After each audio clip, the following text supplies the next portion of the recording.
Hi everyone, thanks for listening to another episode of Dogman Encounters Radio. I'm Vic Cundiff and I'll be your host for the show. If you've had an encounter of your own and would like to speak with me whether in private or on the show, please go to dogmanencounters.com and submit a report. I'd love to hear from you. Tonight's guest is JT. JT, welcome to the show. Thank you, Vic. It's good to be here. It's great having you here. Thanks so much for coming. JT, please give us a brief bio on yourself. Well, I don't want to give my real name, but I guess you can tell by my accent that I'm from the Southern Appalachians. One of the reasons that I want the anonymity is I hold a fairly sensitive position in the community. I have been involved in work, shall we say, that puts me out into the public eye locally. I hold a position of, I'm not famous or anything like that, but some prominence in the community, and people have confidence in me. But like I said, it's a position of authority and of some prominence in the community. I'm married and have been for 33 years. I have 2 children, and always avidly been interested in cryptids and things like that, but I didn't know about the existence of what we're going to be talking about tonight. You said you've always been interested in monsters and mysterious creatures. Did your encounter temper your interest in these things? No, I've been interested in things like Bigfoot and the Mothman and things like that. The Loch Ness Monster, I watched the old In Search Of with Leonard Nimoy and Ancient Mysteries and things like that. In recent years, we've had programs on dealing with Bigfoot and things like that. And actually, my interest in that is how I discovered Dogman Encounters and discovered that there was such a thing as a Dogman. I'd never heard of that. And, of course, I did on one program that I watched. It dealt with more than just Bigfoot. It brought in the Beast of Bray Road, but they didn't use the term Dogman. And so I was kind of surfing the internet and finding different things on Bigfoot, watching things on YouTube, and you know how it brings up the suggestions of things you might be interested in. And I saw Dogman Encounters, and that's what piqued my interest in Dogman Encounters, and I started listening to it. And it brought back the memory of something that I had just pushed out of my mind and really suppressed for 35 years. Well, I'm so glad you did find out about the show. For 35 years, you kept this story to yourself. Why did you decide to come out with it now? Well, it's been maybe about 8, 9 months, maybe even a year since I first discovered Dogman Encounters, and like I said, this thing, I had suppressed it, and it just all came flooding back to me as I began to, and I listened voraciously. All of the Dogman Encounters that had been made up to that point, I listened to them every night until I'd heard all of them that had been made up to that point, and it triggered this memory, and all these things started coming back to me, and the anxiety and the fear. You know, for all of this time, I've just had an anxiety about the woods and about driving at night and things like that. My wife and my children, I've always cautioned them when they're out at night to make sure that their doors are locked and their windows are rolled up so that nothing can get in. And really, I had psychological problems back years ago, and it caused me to engage in some behaviors that I shouldn't have at that time. And I really believe that this experience was what triggered that at this time. And I've been debating all this time about whether or not to contact you. And listening to the program and listening to other folks' encounters and you talking to them about what they had been through and putting out the information that you have and that your guests have, it really helped me to deal with this thing. And it really helped me to understand some of the problems that I've gone through. And listening to the program helped me. And so I got to thinking maybe if I just told somebody about it, because I hadn't told anybody. I've never told my wife. This thing happened when I was 17 years old. I didn't tell my parents. I never told any of my siblings. I've never told my children and none of my friends. I've never told anybody anything about what happened to me that night. And so, like I said, I'd been debating about it for a long time. And finally, the other night, I came to the decision that the program had been such a help to me, and listening to other folks had been such a help to me, that I thought maybe that if I called you, of course, I contacted you, first of all, and reported the encounter, and you called me, that if I talked to you about it and told you about it, that it would help me some more, and maybe by me talking about my encounter, maybe possibly that if I tell what I went through, that it could be a help to somebody else. Well, I'm so glad you did decide to come forward, and if nothing else comes clear out of this interview, I want to make sure you totally understand this point, JT. Because of your encounter being such a bad one, I totally understand why you kept it suppressed for all the time that you did, and I totally understand why you didn't come out and share it with anyone for as long as you waited to do so. You say you put this encounter out of your mind for years. In the long run, though, do you think you hurt yourself or helped yourself? Vic, I don't believe that it helped me. I believe I actually hurt myself by doing it. And like I said, trying to deal with the anxiety, I turned to external things that I'm not going to go into and things that I shouldn't have been doing in order to cope with it and to deal with it. And that in turn caused me to hurt other people, some of them my family. And of course, this has been a long time ago, and I've since stopped those behaviors. I stopped them years ago, but for a time there, I hurt other people because of the reaction that I had to what I went through and the things that I did to try to cope with it that brought out behaviors in me that did harm to other people, especially to those that I love. And I really regret that now. And if I hadn't kept it to myself, maybe if I had talked to somebody at the time and told them about it, maybe if I'd talked, I've got a real close friend that I've been friends with ever since I was in elementary school. I've lost contact with the vast majority of the people that I went to school with, and a lot of folks that I was friends with when I was a teenager, but I didn't him. I still haven't told him, but I believe if I had, he probably would have understood, and maybe it would have helped me, and I would have gotten it off my chest, and I would have dealt with it better, and I wouldn't have wound up doing the things that I did that hurt other people. I sure do hate to hear that you wound up hurting people in the process of trying to deal with this, but hindsight is 20/20. You can't go back and change those things now, as you very well know. Let's get into the details of this encounter now. Your encounter happened late one night in 81. Please tell us all about it. Give us every last detail that comes to mind. All right. As I said, this event happened back in 1981. I was 17 years old. It was really hot that night, and it would have been probably the latter part of July or perhaps the first week or two in August. I mean, it was really hot, and of course I was driving that night when it occurred, and I was driving with my windows down because I didn't have any air conditioning. But anyway, this event happened when my wife and I were first dating. I think maybe we had been dating maybe about a year. I had just gotten my driver's license.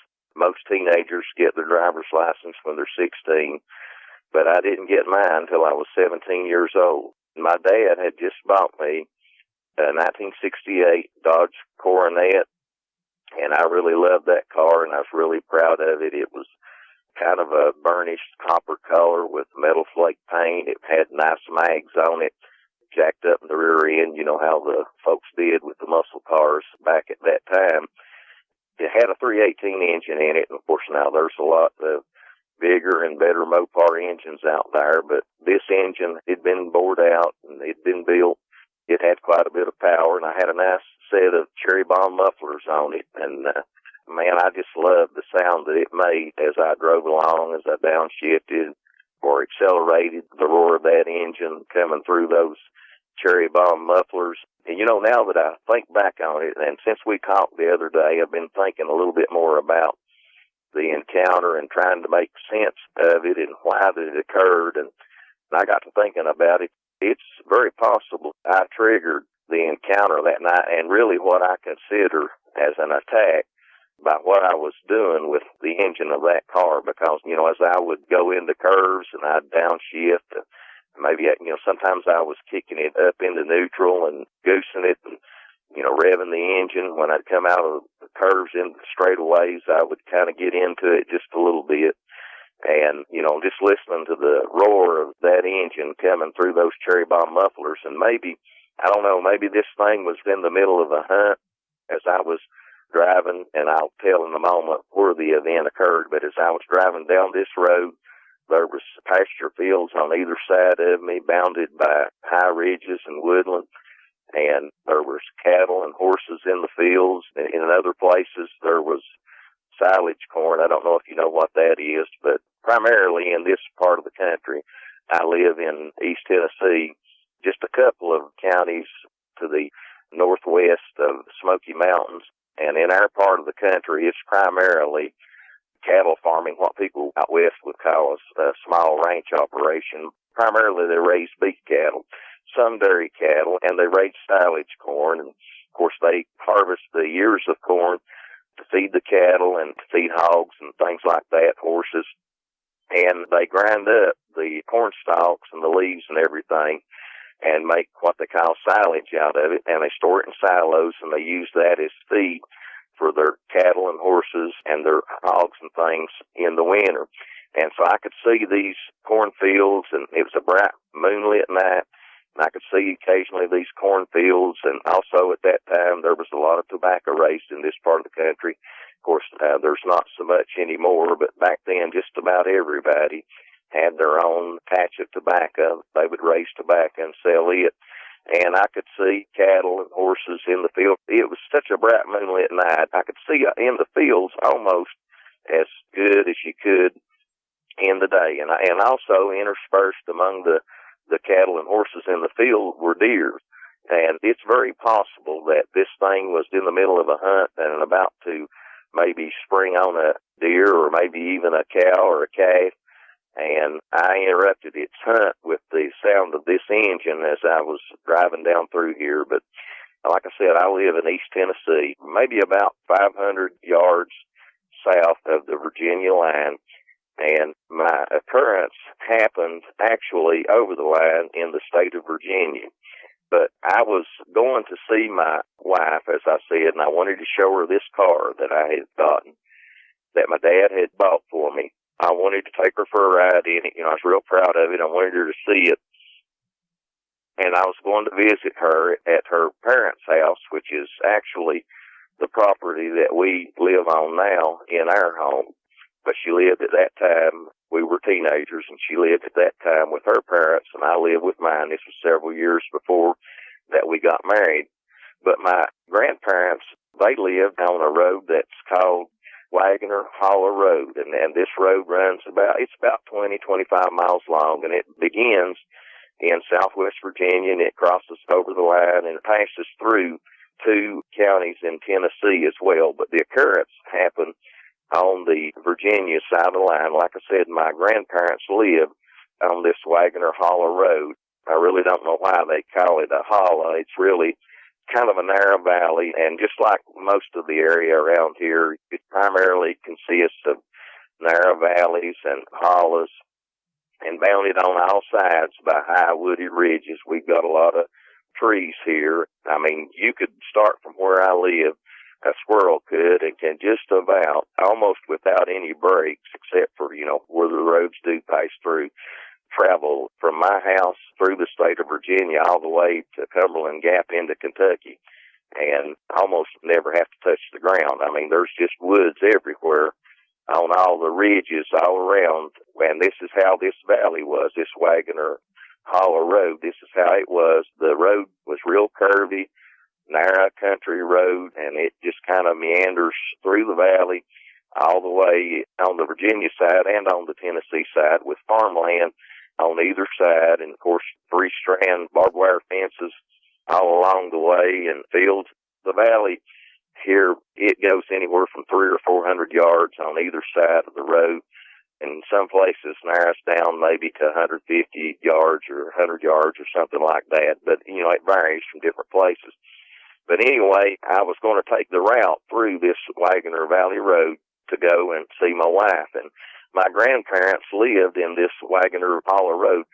And my mother asked me if I would drop her off at my grandparents' house to visit with them while I went to see my wife, and then, come back and pick me up afterwards. And so I agreed to do that. So I took my mother to my grandparents' house, and I dropped her off, and I went on up to where my wife and I live now, to her parents' house, and I took her for a ride in the car, showed her the car, and I ate supper with them, and we stayed there and visited together till maybe about 11:15, something like that.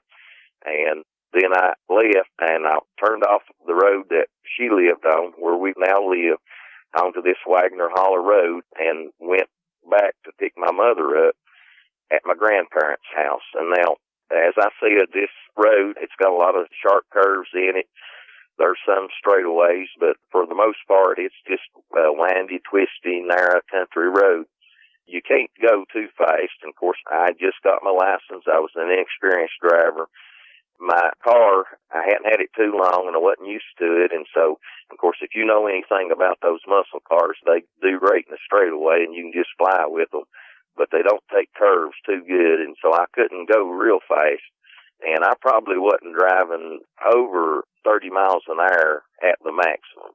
And in a lot of cases, I was slowing down maybe to about 20 miles an hour. But in any event, I was going down through there, and I was downshifting and revving the engine and listening to the sound of the engine coming through those cherry bomb mufflers, and I was watching and looking at the cattle and the horses and the fields and everything, on either side as I was going down through there. And I was just getting ready to go into a long and sharp curve that curved around to the right hand. And I noticed on the right-hand side of the road, and as I was going down through here, like I said, the moon was lighting everything up, and I could see everything almost as good as I could during the daytime in the fields. But the ridges and the woods on either side, they just kind of appeared like clumps, shadowy clumps. I couldn't really see much detail from them. And as I began to go into this long curve to the right, there was a shadow that kind of detached from maybe about 100, 150 yards off on my right, kind of detached from the shadows of the tree line and started moving at an angle away from the tree line, almost paralleling my vehicle, but coming at an angle. And I could tell by the way that the road was curving around to the right and the angle that this thing was moving, but it was going to intersect my vehicle. And this thing was moving on. Now, what I'm about to tell you about, Vic, this all happened, and it couldn't be more than just a few seconds, maybe 20, 30 seconds, something like that. Certainly less than a minute, and couldn't have been any longer than that. But it just seemed like time just slowed down to a crawl, and it just seemed like everything was moving in slow motion. I don't know what it was about it, but there was something about this figure that just unnerved me, and it just made me uneasy. This, whatever it was, this thing just didn't look, I couldn't really tell what it was about it, but there was something about it that just looked unnatural to me. Of course, I found out later on why that was as it got closer to me, and I could tell what it was. And this thing was actually taking a longer path of travel than I was the way that it was running, but I could tell, this thing was going to come in direct contact with me somewhere around this curve. And, it was moving fast. Super fast. I couldn't really tell what it was, but, it was one of the fastest moving things that I'd ever seen. Anyway, as I'm coming around this curve, this thing is just keeping my attention, and my eyes are darting back and forth from the right. I have to look at the road or I'm going to run out of the road because I'm going around the curve, but it's drawing my attention. I keep looking at it and trying to figure out what this thing is and what it is that's so strange about the way that it looks. And it begins to draw a little bit closer to me. And, I kind of thought maybe when it first came out, maybe it might be a deer. There's a whole lot of white-tailed deer in this area that we live in, and pretty much on a daily basis when I'm going to work, I'll see one somewhere along the way that's been hit by a car and killed. And, I didn't want this thing to run out in front of me and hit my car. And for one thing, at that time in Tennessee, there was no law requiring you to have automobile insurance, and my dad, he didn't believe in having it. And so I didn't have any insurance on my car, and I didn't want this thing, whatever it was, to cause me to wreck or to hit my car and do damage to it, because I didn't have the money to fix it or to replace it. But then as I was watching this thing, I noticed that there was something strange about it. I noticed that whatever it wasn't running on all fours. Whatever this thing was, it was on 2 feet. I didn't understand what it was. It just seemed to me like, the only thing that I know of in this area, and we do have black bears, they're rare, but we do have some in this area, but a black bear just cannot move at the speed that this thing was moving at. A black bear, when it gets up on its hind legs, it's just not natural for it, and it just moves in a clumsy fashion. And this thing, whatever it was, it was just moving super fast, and it was just fluid in its motions in the way that it ran, and no bear could get up on its hind feet and run in the way that this thing was running. But yet, it couldn't be a man. I knew that it could not be a man, because I ran track when I was in high school. I ran the 880 relay, ran the 440, and I knew that a human being could not run as fast as this thing was running. And I just couldn't understand what this thing was that was angling across this field and coming toward me, and I knew that was going to intersect me as it came across this field. And as I'm going along, it starts to get a little bit closer as it's running at an angle, but yet at the same time kind of parallel to my car. And it's keeping up with my car. It's keeping up with the speed that I'm going at. And I don't understand this. I don't understand how this thing can be going and keeping the same speed as my car. I'm coming into this sharp curve, and I've got to slow down. And I know that this thing pretty soon is going to come out, maybe jump out in front of me and meet the line of travel of my car. And as it drew closer, I began to see more details about this thing, and it for definite sure was running on its hind legs. It wasn't on all fours. It was on its hind legs like a man, but it wasn't like a man. This thing was on its hind legs, but it wasn't standing up fully erect like a human being does. This thing it kind of appeared stooped as it was running. It was standing up. It was on its hind legs, but yet it wasn't standing up straight. And this didn't look like a human figure. It looked like something totally different. It looked like something that, I'd never seen anything that looked like this thing. And as it begins to draw closer, I began to pick out more detail about it. And I can tell that whatever this thing is, it don't have knees like a human being does. This thing has hocks like a horse or a cow or a deer or something like that. But a four-legged animal like that cannot run on its hind legs like that. Cannot possibly move as fast and as fluidly and as swiftly as this thing was moving. And then I noticed, I could see in the moonlight that it looked like it had a big dog's head. That's all I know how to explain it. It had a long snout on it like a wolf or maybe like a German shepherd. And it looked like it had long, tall ears that were standing straight up on the top of its head. And I could see that it had a long, bushy tail. And the only thing I know that I can think of that it reminded me of was a coyote's tail. But at that time, I don't think, we've got them here now. They came in here now, but I don't think we even had coyotes in this part of the country at that time. I'd never heard about it anyway. And there's no way that a coyote would be that big, and there's no way that it could run on its hind legs like this thing was running. And that tail, it stringed out behind it, that long bushy tail, and it was kind of bouncing up and down a little bit as it was running. And I noticed that this thing had arms, and that the arms, they were kind of pumping like a human being's, but, when a human runs, a human being pumps his arms almost as fast as his legs are moving, and this thing was kind of pumping them, but they weren't moving as fast as its legs were moving.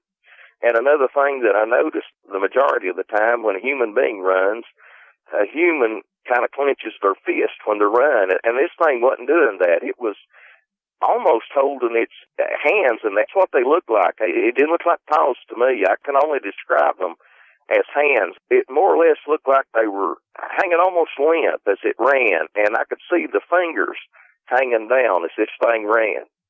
And as it began to draw closer, I could see that it had hair or fur all over its body. I could see that, and I could tell that. I couldn't really tell for sure, but it looked to me like it was black. But later on, I realized that that's what color it was, but I really couldn't tell the color yet at this point. And so this thing begins to draw closer. And as I said, it was a really hot night, and I was driving along in my car, and I had my windows rolled down because I didn't have any air conditioning on it. And, you know, this thing keeps drawing closer and closer to me. And I just, you know, my unease just grows more and more, and I'm starting to get scared. I don't understand it. I don't know what this thing is. I just can't make out what this thing is. It don't look like anything that I've ever seen before. And it begins to draw closer. It gets close to the barbed wire fence on my right-hand side. And I think, well, maybe it's going to slow down, or maybe it'll veer off where it won't run into that barbed wire and it'll turn aside out of my way. But it didn't do that. Instead of doing that, this thing sped up. And instead of turning aside, it jumped right over the fence. And it landed on my side of the fence, in between the ditch line and the fence, and then it took another bound.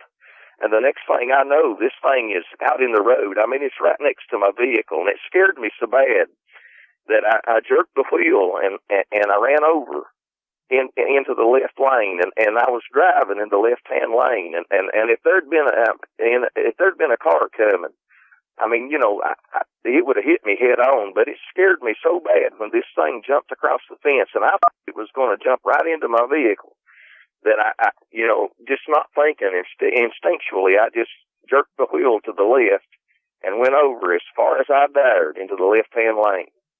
And this thing, it started running right along beside of me. And I want to tell you, Vic, like I said, I had the windows rolled down, but I had cherry bomb mufflers on that car, and if you know what they're like, they're loud. But yet, at the same time, I could hear the nails of this thing, the toenails, click, click, click, click, clacking on the road as it ran along beside me. And I could see it good now. And, you know, I really didn't want to look at its face. I really didn't want to see its face. But I couldn't help it. It's just like I couldn't help myself. I had to. And, I mean, this thing was tall. It had to be at least 7 feet tall. It towered over the top of my car. And it was running along beside me. It couldn't have been more than 5 or 6 feet off the passenger side of my car. Just, I mean, right even with my passenger side window. I could see it just as clear as day as it ran along beside of me. And I really didn't want to see its face. But I felt like I just couldn't help it. I had to. And so, and it was so tall, I had to kind of lean over, almost lay over, on the right side, kind of in the seat, and prop myself up with my hand on the right side while I hung on to the wheel and drove with the left to get a look at it and to see its face. And I wish that I hadn't, but I did. You know, this thing definitely, I mean, it had to be, like I said, it had to be 7 feet tall, Vic. Oh, God. This thing, it looked like a gigantic wolf or maybe something like a German Shepherd or something like that, but its ears were different. They were slim and they were high and pointed, like I said, on top, and had kind of like tusks sticking out. And, you know, I've heard a lot of people describe these things, and I've heard them say that, you know, they couldn't tell what they were. But I'm here to tell you this thing was a male. There was no doubt about that. I mean, it was right there in the open, in the clear, just as plain as day, right in front of me. And I'm not going to use any kind of vulgarity or anything like that, but let me just put it this way. As I leaned over and looked out the vehicle, I mean, I could tell just exactly what it was, because it was right there at the base of his belly, right in front of me, and I could tell just as plain as day that it was a male. This thing is running along beside of me. And, you know, at first, it's like it's not even seeing me. It's like it's not even paying attention to me in my car, like it don't even notice us. or like it just don't even care about me being there in that car as it's running along. And my eyes are darting back and forth, like I said, from the road to this thing as I'm trying to drive around this curve. And man, I wanted to hit the gas, and I wanted to just floor it, and I wanted to get out of there. But I didn't dare do it because I was afraid I would run out of the road and run into the ditch, and I would wreck. And I'd be with this thing, and I mean, I'd just be right there at its mercy. But yet I wanted to because I could tell. I mean, this thing had arms. If it hadn't had them, didn't have them bent and wasn't pumping them as it ran, this thing's arms would have hung down below its hocks, Vic. And I know that if it wanted to, this thing could have reached right in my car window and right over to the driver's side, from the passenger side, and this thing could have grabbed me. And it could have drugged me right out of the car. If it wanted to, it could have just ripped my head off. Or it could have leaned in my car window, and it could have bit my head off. I don't know. I know it could have, and I wanted to get out of there, but I didn't dare because I was in this steep curve, and I knew that if I hit the gas, this car probably wasn't going to be able to handle the curve, and it was going to run off in the ditch, and I was going to wreck, and I was going to be there alone with this thing, and I was going to be at its mercy. And like I said, I got a good look at it. I got a real good look at what this thing looked like, and it was just as jet black as it could be. It had hair or fur over most of its body, maybe about 3 or 4 inches long, thick fur, and it was glossy. It had a sheen on it. It was reflecting the light from that full moon. And, it was just thick all over its body, except for, it kind of thinned out, down on its belly, up above its legs. But other than that, it was just thick hair, maybe about, 3, 4 inches long, and up around its head, the back of its head, and kind of like down over, I don't know what to call it other than shoulders, down over his shoulders. It was maybe about 5, 6 inches long. It's just a little bit longer. I've heard people describe it kind of as like the mane of a lion, but it wasn't that long. It wasn't that much difference in the length of the hair, but you could tell that it was just a little bit longer. And this thing, like I said, it had a long snout on it, like a German Shepherd or like a wolf.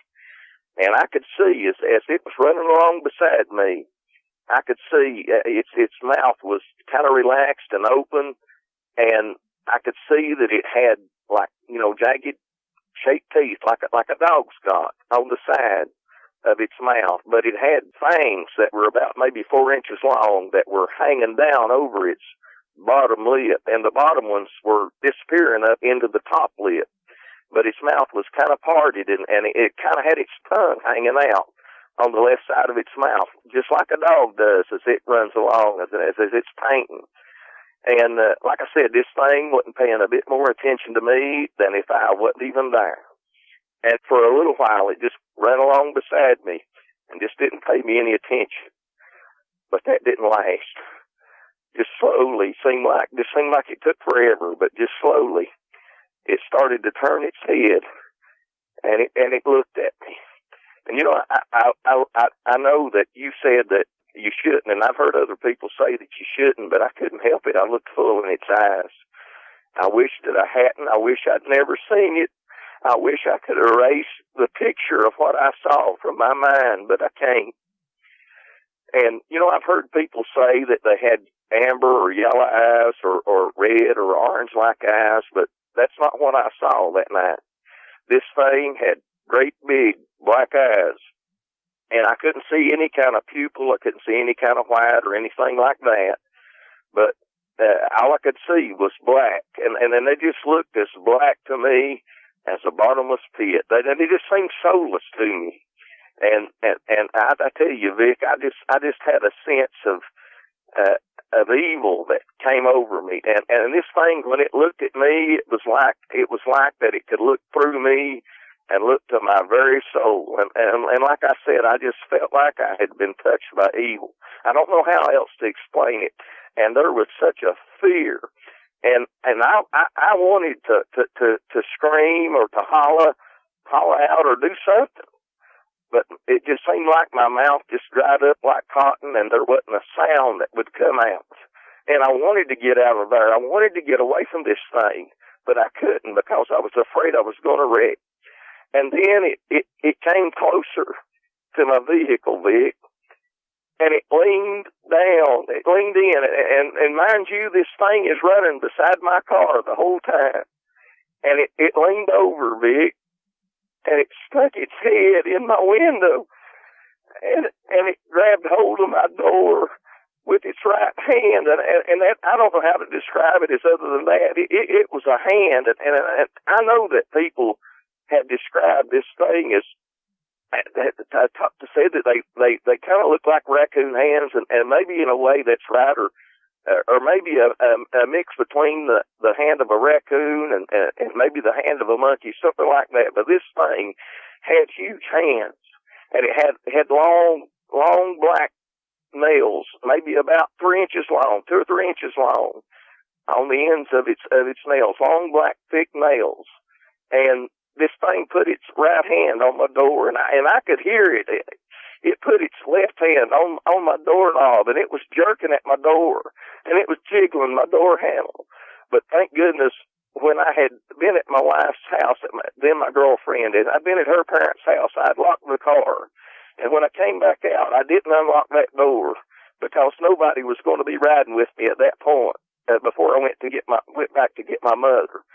And so it wasn't able to get my door open. But this thing was leaning in my window, and it was looking right at me. And it seemed like that it curled its lips back, and I know it snarled at me, but I don't really remember hearing it. All I could hear was the sound of my engine and the sound of its toenails as it ran along beside my vehicle, going clack, clack, clack, clack, clack on the pavement.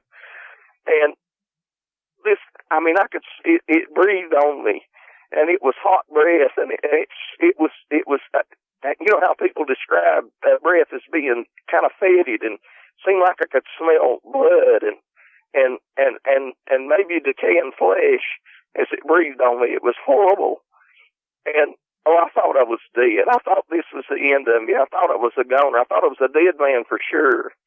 At just about that time, the curve ended, and I came into a straightaway, and I just hit the gas and pushed it to the floor, and I took out of there. I took my eyes off of it, and I looked ahead.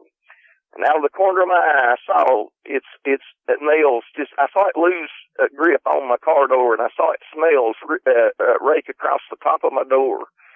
And its head disappeared from my window.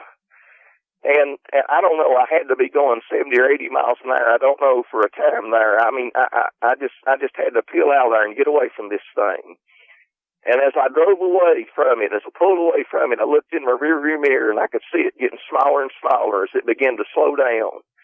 And the last thing I remember, the last thing that I saw, this thing veered off to the right again and jumped over the fence and disappeared into that field. And I'm telling you, Vic, I've never been so scared in all of my life. It was just absolutely horrifying. And I went on and drove on, and this happened maybe about 2 miles from my house where I live now, and maybe it couldn't have been over a mile and a half from my grandparents' house. And I went on there, and I picked my mom up, but I never told her a thing about what happened. And I never told my wife, who was my girlfriend at the time. Like I said, I never told her, and I've never told her in the 35 years since this has happened. I never told any of my friends. I didn't tell my dad. I've never told any of my children. I've never told anybody until I filed a report with you the other day. And you called me. I've never talked to anybody about this and told them about what happened. I tell you, it was the most horrifying experience of my life. And my dad, he asked me the next day where the scratches came from on my vehicle. And I told him that I run out of the road and I run into a thorn bush, and that's where the scratches came from. And I tell you, Vic, I love that car. I loved it. But I could not keep that car thinking about what happened and what I went through that night. I just couldn't keep it. I had to get rid of it. And I traded that car for a 74 Nova. and I got rid of it. And you know, as time went on, I mean, I couldn't sleep. I didn't sleep for nights after this. If I would drift off to sleep, I'd wake up having nightmares, seeing this thing happen over and over again, and I couldn't keep it out of my mind when I'd lay in my bed. And I'd think about it and just go over and over and over what happened in my mind. And you know, that night, I didn't know what I'd seen. I really didn't understand what it was. You know, I'd read about and heard about werewolves and things like that, but I really didn't connect this thing with that. And you asked me, you mentioned, maybe in the pre-interview, you mentioned about horror movies. And I can tell you right now, I don't watch horror movies. I hear people talk about saying it looked like this werewolf in this movie or that movie, but I've never seen them. The only werewolf movies that I ever saw were the old Lon Chaney movies when I was a kid. That's the only ones I've ever watched. Anything that come out after 1981, I can tell you right now, I've not seen it because I won't watch them. My wife, when my kids were little, my sisters would come up and they loved horror movies, and my wife loves horror movies, and so did my children. And my wife, you know, they'd go, and back then we had VCRs, and we rented movies, and they'd go out and they'd rent horror movies, and I'd go to bed, or I'd go off in another room. I could not watch them, and I can't watch them to this day. I told you this caused just extreme bad behavior in me. I mean, I engaged in things. I'm not going into details what they were. I hate that I did them, but I did things that I know now was trying to deal with this. But, you know, I put it out of my mind, and I suppressed it for all those years. But yet there was something that bothered me. And, you know, my house is only about 40 or 50 yards from the woods. I've got woods in behind my house. I've got woods on the right side of my house. I've got woods on the left side of my house. And I've always had an anxiety about living so close to the woods. And I know now that that's why that is. And when I go out in my backyard, I just can't stay out there because I feel like that there's something out there, that there's something lurking in the woods that's looking at me and that's watching me, and I just can't stand it, and I have to go back in the house. And, you know, I used to want to hunt, but in 35 years after this thing has happened to me, since I saw this thing that I now know, I couldn't explain it then. I thought maybe it might be a demon. I thought maybe I was having a waking nightmare, or maybe it was just my imagination. I just didn't have any explanation for it. And I now know that that thing was a Dogman. I didn't know about them then, and I didn't understand, but now I know that's what that thing was. And I tell you, Vic, like I said, I used to want to hunt, but I can't do it. In the past 35 years, I have not hunted one time. I own guns. I love guns, but the only thing that I do is target shoot with them. I don't take them into the woods because I just can't do it. I mean, I've tried to go a couple of times, but I just couldn't stand it. I just had to leave because there's something out there, and I know it's out there. And, you know, like I said, I put this thing out of my mind, and I really wasn't thinking about what it was. I know what it is now because when I heard the description of a Dogman on Dogman Encounters, this all came flooding back to me, and I know what it is now. And I tell you, Vic, I know that these things are real. I know that night it wasn't a demon, it wasn't my imagination, it wasn't some kind of waking dream. I know that I saw a real, living, breathing animal.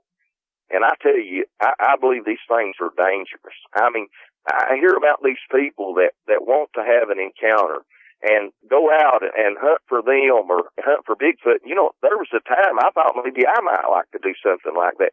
But I tell you right now, I think they're crazy. These things are nothing to fool with, and I don't think anybody ought to go out there looking to meet up with one of these things. You may meet up with it for real, and you may wish, like I wish, that you had never seen the thing. And I tell you, I've heard you say that you shouldn't ever look these things in the eye, but I did that night. I looked this thing full into the eye, and it felt like it was looking into my very soul. I felt like it knew everything about me, and when it looked at me that night, there's something else that I forgot to mention a while ago. When it stuck its head in my open window and looked at me and curled its lips back, I mean, like I said, it was like it was giving me a seditious grin, and it licked its chops. You know, you've seen a wolf or a dog do that. It licked its chops at me, Vic, like it was telling me, I know that your lunch There's not a thing that you can do to stop me if I want to hurt you, and you look awful delicious to me. That's how I felt. That's what it looked like to me, that it was conveying to me that night. And I tell you, I was scared to death. I was horrified. I've never, ever, ever experienced anything in my life that scared me so bad as that did that night. Oh, it was awful. And basically that's what happened to me, Vic. JT, God bless you. Oh, it was awful. That was a really bad encounter. Do you feel any better now that you've been able to get that story out?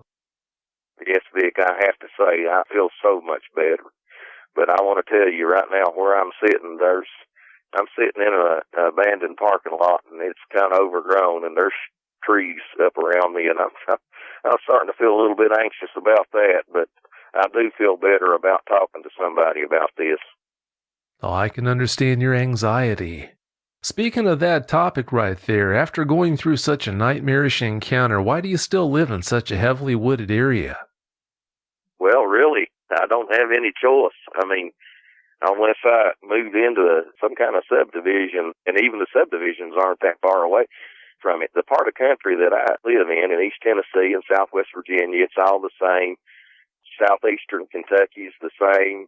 West Virginia's the same. North Carolina's the same. I mean, like I said, I live in Appalachia, and everything around here is narrow valleys and hollows and draws and things like that. And we're just surrounded on every side. I mean, we've got forest everywhere. I mean, there's trees everywhere. Unless I move out of this part of the country, there's nowhere I can go to get away from it. Oh, I see. That makes sense.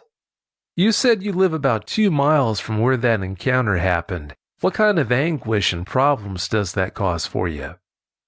Oh, it causes me a lot of problems. Of course, like I said, I had suppressed this thing and put it out of my mind. But yet, at the same time, I just felt anxiety about living where I do. And I love this part of the country. I've had opportunities to move away. I could make more money if I did. I could do what I do here. I could do it somewhere else, and I could make a lot more money.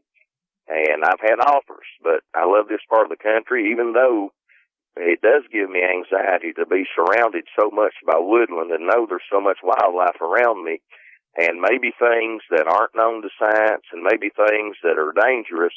But yet I love this area and I love my family. I don't want to go away from my family. Even though I'm 52 years old, I still have grandparents alive. My mother's still living, and my wife's parents are still living, and I don't want to leave my family. But it does cause me worry about what might be out there lurking in the woods. There's a fairly good population here where I live, but yet at the same time, there's enough woodland around here, enough forest to hide 1,000 of these things, and nobody ever see them if they didn't want to be seen. Since your family members don't know about Dogman, does that cause you a lot of angst, worrying about what kind of danger that might put them in? Oh, yeah. Yeah, I worry about it all the time. Of course, we do live in dangerous times with all the terrorism we have and violence and crime. But, that's how I've always explained it, by worrying about that. And my children are grown, by the way. My oldest son's in his 30s and my youngest son's in his 20s. They don't like it because I caution them and I call them and I want them to let me know where they are and if they're safe and all like that. And they tell me, Dad, we're grown men, but, I still worry about them. And I worry about my wife like that. And she tells me I'm overprotective of her. But deep down, I believe that that's what has caused me to be that way all this time. Yeah, that is a difficult position that all this has put you in, so I can understand the difficulty in dealing with it. Since you had your encounter, have you heard about anyone else in your area seeing what might have been a Dogman? No, I've not really heard anybody else talk about that, but I've got a neighbor that I haven't actually talked to him personally. I've had an in-law tell me about it because he knows the guy, but a man that lives near me in the same community that I live in, he says that there's a Bigfoot up there, but I haven't ever personally seen anything like that, but I've heard about it. Well, considering all the timber you have around you, I'd be astonished if you didn't have a pretty healthy population. I know that's not news you want to hear, but that's how it is. Have there been unusual numbers of pets and or farm animals that went missing in your area? Well, you see all the time on telephone poles and things like that, you see pictures of cats and of dogs up and rewards offered saying they're missing and, giving contact information and all like that. And I've even had people tell me or call me or maybe even post things on Facebook asking to watch out for missing animals. But, it seems like you don't ever hear about them being found, only about them being missing. Yeah, sounds like you've got a real problem there. That's not to say that it's dogmen that are behind that, but it sure does make you wonder. How does it feel being able to get all this off your chest now? Oh, I tell you, it is a great relief of mine. I didn't really know how much it would. I thought maybe it would. Maybe it might help some because, it helps to talk about problems that you have and events that go wrong in your life and things like that. Intellectually, I understood it had to help to talk to somebody about it, but I really didn't know how much it was going to help me. And I tell you, Vic, I feel so much better than I did before I told somebody about this. Well, that's really good news. That's what this is all about. I'm so glad to hear that. As the years have gone by, has it gotten easier for you to deal with that experience, or did it stay just about the same? Well, up until 8-9 months, maybe a year ago, when I first heard Dogman Encounters, I just put it out of my mind, and I wasn't dealing with it. I mean, I'll just be honest with you. I wasn't dealing with it. And like I said, for a time after this occurred, maybe for about 3 years before my wife and I got married, I engaged in some very, very destructive behavior, and I almost destroyed our relationship by the things that I did, and I almost destroyed the relationship with my other family members before I came to my senses and saw what I was going to lose if I continued on in the behavior that I was engaging in. And it very well could have been destructive to my health, could have even resulted in my death. I mean, I was really, really careless with what I was doing.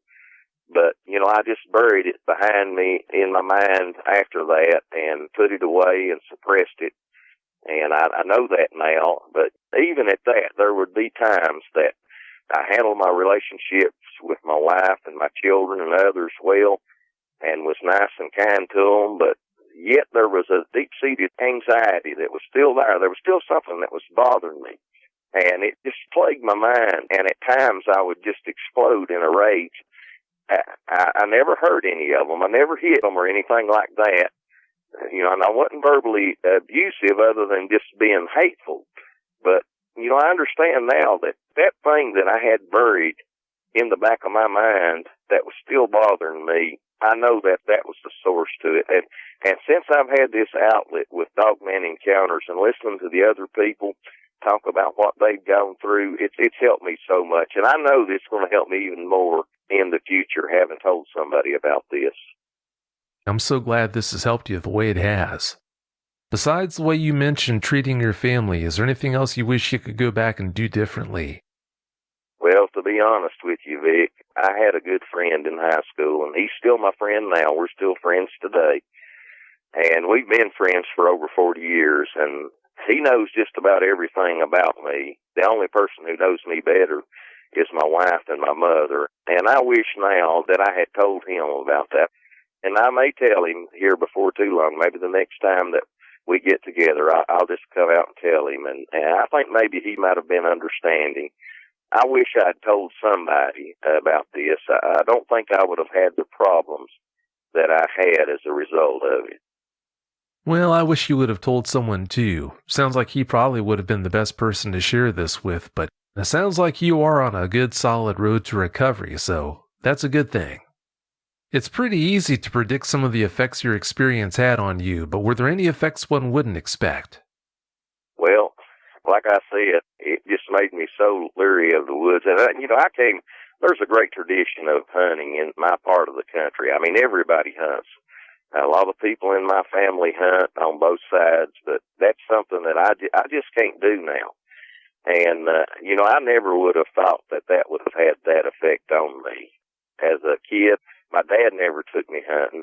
He just wasn't a hunter, but I had uncles and cousins that they loved to hunt, and I would go with them as a kid, and I really enjoyed it. I never would have thought that I would reach a place where I'd be unable to do it. But I just can't. I just can't. I can't go. I can't. You know, when I was talking to you the other day, because my wife don't know about this, I kind of walked into the woods, but I couldn't walk very far. I maybe went about 15 or 20 yards into the woods, and I had to turn around and come back out because I just couldn't take it. I just can't stand it. I just feel like, I mean, I'm constantly looking around me. I just feel like maybe something's going to jump out on me or something like that. I mean, I just have such a sense of anxiety. I just can't deal with being in the woods. Most eyewitnesses go through the exact same thing you're talking about going through yourself, so that's no surprise. Do you feel like you're better prepared to handle another encounter now if you happen to have one? Oh, I believe that I would, Vic, most certainly. I think I can handle it better now because, for one thing, I'd know what it is. I'd understand what it is. And at the time that this happened, I just did not understand what this thing was. I didn't know what to make of it. I'd never heard of anything like that.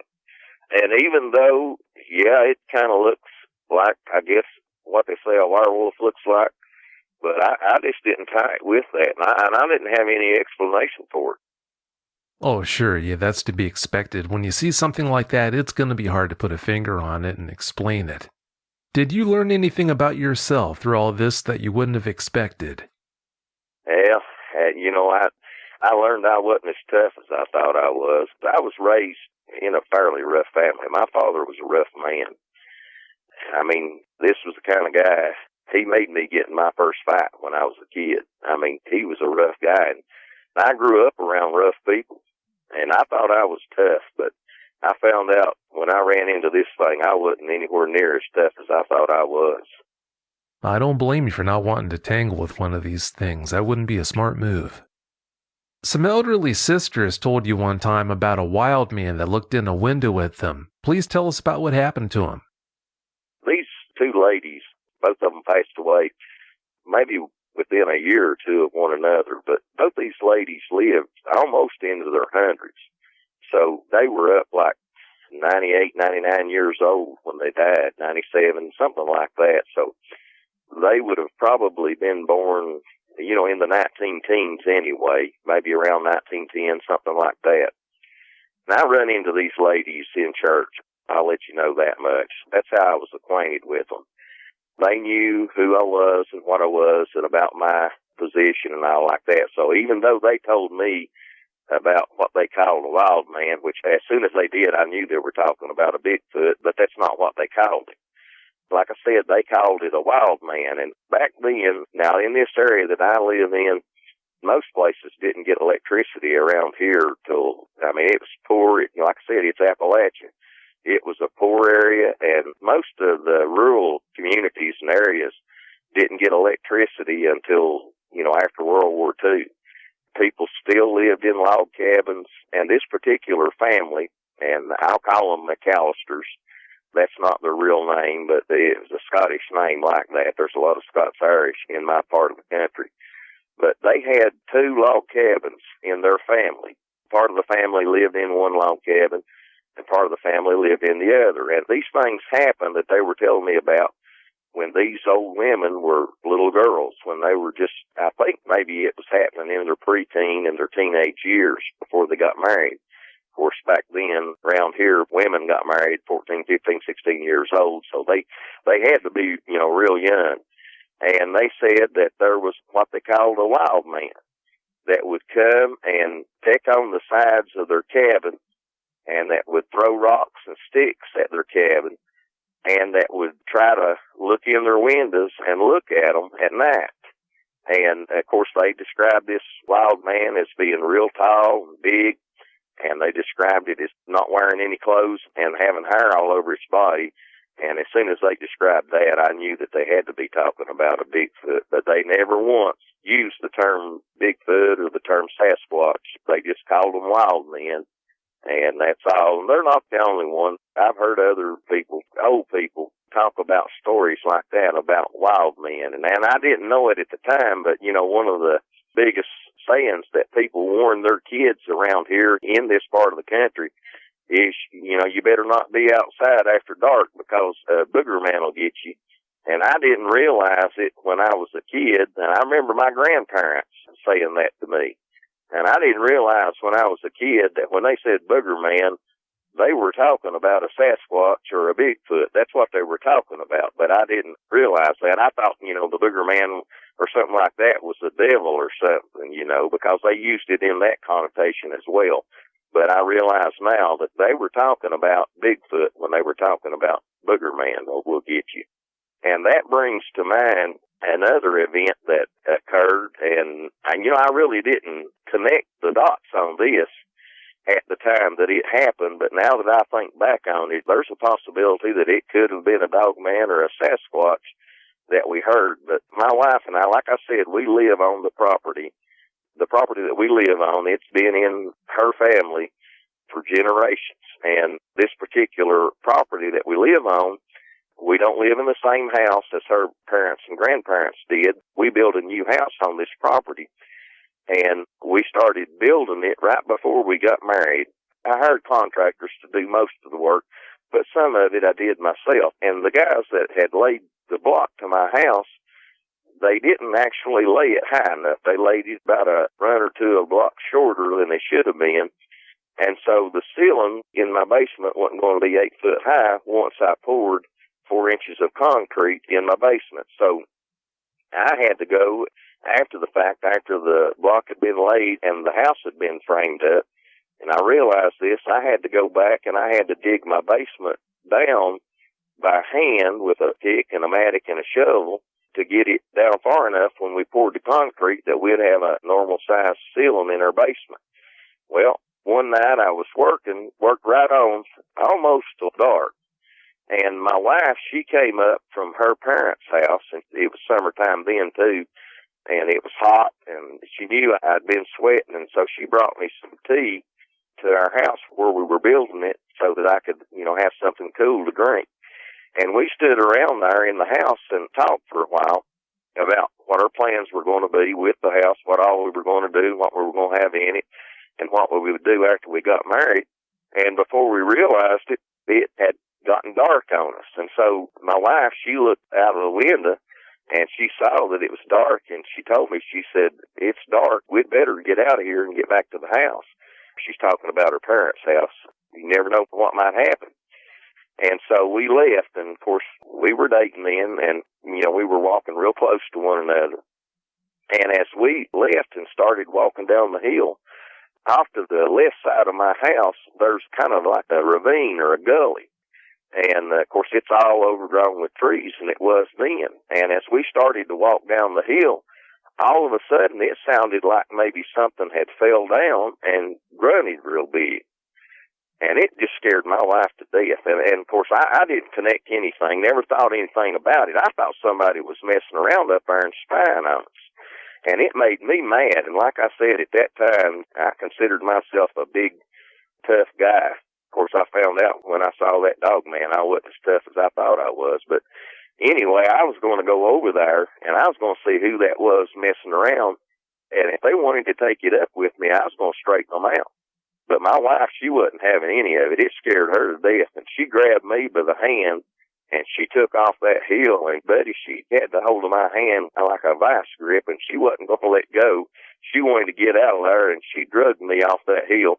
And, I've thought about that since then. That very well could have been. It might not have been a human being messing around. I mean, it was a big tangle of brush and thorn bushes and big trees and stuff like that down in that draw. And it's steep, too. It's unlikely that a human being would have been there. And it very well may have been a Bigfoot or maybe even a Dogman. And maybe it's a good thing that she did, and I didn't go over there and see what that was. And, Vic, since then, I hate to say this, but I'm a smoker. It's a bad habit. I've stopped over and over again, but I keep going back to it, and maybe that's part of the reason.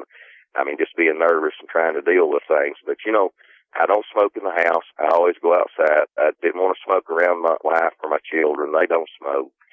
I always go outside. But, over the years, there's been times that, like I said, I go out. I don't stay out there too long. Usually I just go out and take a few puffs off of it, a few draws, and put the thing out and get back in the house because I feel eyes on me. I feel like something's watching me the whole time that I'm out there. And I hear sounds out there that a lot of times I don't have any explanation for what it is. And I've heard calls, and by the way, I've heard one particular call up there at my house. I mean, behind my house, the state line, like I said, I live about maybe 500 yards away from the Virginia state line on the Tennessee side. But behind my house, the Virginia line runs at an angle, and there's nothing back there for miles but just raws and hollows and big high ridges and woodland. And off in the distance, I've heard a call or two in the past that when I've listened to these Bigfoot Sasquatch calls on the internet, I mean, they sound like some of them. And sometimes I get a smell up there that, I mean, I don't know how to describe it other than it's the putrid smell. It smells like a combination of something dead and an old wet dog and maybe animal dung or something like that, urine, and maybe skunk mixed in with that. And it's just a terrible smell. But I've never saw anything to identify what it is. And I've told some people about it without saying anything about my encounter or suggesting in any way that I might possibly believe in Bigfoot or anything like that. Because like I said, I've got a very public and sensitive position of some authority and of trust with people, and I could lose that very easily if people lost confidence in me. So I don't tell anybody I believe in anything like that. But I've talked about that smell, and, you know, people will say, well, maybe you're smelling a coyote or maybe you're smelling a bear or something like that. But I just don't think that's what it is. And I've heard deer snort. I mean, there's deer come down in my yard and feed every night. And a lot of times during the day, I mean, they'll be 15 feet away from me. They don't pay me any attention because, like I said, I don't hunt. And nobody hunts up there where I live.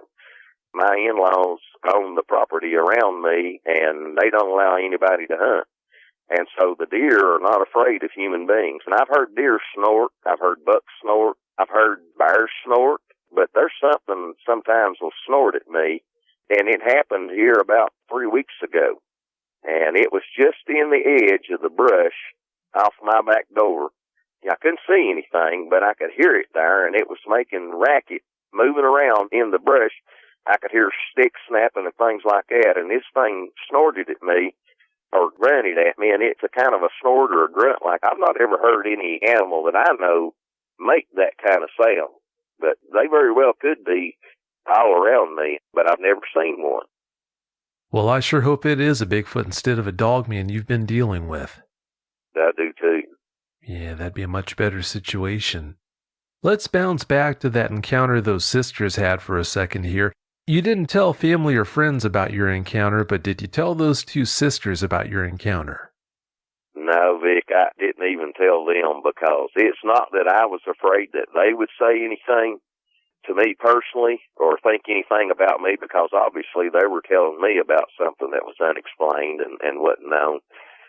But I was afraid they'd tell somebody else that I had told them about my encounter. And like I said, the position that I hold is very sensitive. I mean, I could lose it very, very easily. If people lost confidence in me, I could lose it and never be able to do it again. And I just can't risk that. And so I didn't tell them.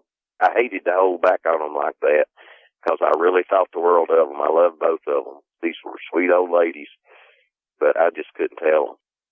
If you would have been able to share that info with them, I'm sure it would have helped both you and them, but given the reasons you just stated, I can understand why you didn't. That makes good sense. Now, since, like I said, both these ladies, they were such sweet ladies and such wonderful friends to me over the years, and really, Vic, I regret so much now that I didn't tell them, because maybe by telling them what I went through, maybe it could have been a help to them. I don't know. But they're dead and gone now, and it's too late, and I can't go back, and I really regret that.